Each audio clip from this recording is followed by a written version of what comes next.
వ్యవసాయ మంత్రి Tummala Nageswararao sir IKP సెంటర్కు పోయిండట. అగో అన్నదాతలు ఒడ్లు కొంటలేరని లొల్లి చేస్తుర్రని ముచ్చట ఎరకై ఏర్పాట్లు ఎట్టెట్లా ఉన్నాయని అరుచుకునేందుకు పోయిండా, లేకుంటే కాంట కొడుతురని రైతులు కంప్లైంట్ చేస్తే తెలుసుకునేందుకు పోయిండా. ఎందుకు పోయిండో అరుచుకుందాం పరి.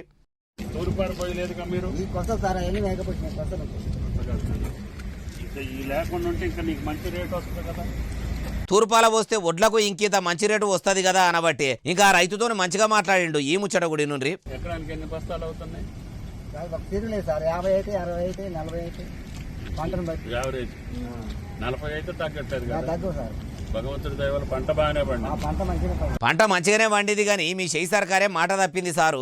అధికారంలోకి రాకముందేమో అన్ని ఓట్లకు 500 బోనస్ అన్నట్టు అంటిరి, అధికారంలోకి రాగానే సన్న ఓట్లకు అంటిరి, మళ్ళా అందులో మీ సర్కారు చెప్పిన సన్న ఓట్లకే అనబడితిరి. పూటకో మాట మారుస్తుంటే దేవుని దయతోని ఎన్ని ఓట్లు వండితే ఏం లాభం సారు, దేవుడు కరుణించిన పూజారి ఆపుతున్నాడు అన్నట్టు ఉన్నది. పాలకులం కాదు సేవకులం అని చెప్పుకునే మీ షెయి సర్కారుల పనితనము. రైతులు తూర్పాల మంచిగా పడతారు కానీ మీరు మంచిగా చెప్పిన పథకాలు అమలు చేయండి సార్ అంటారు ఈ ముచ్చటిన్నోళ్ళు.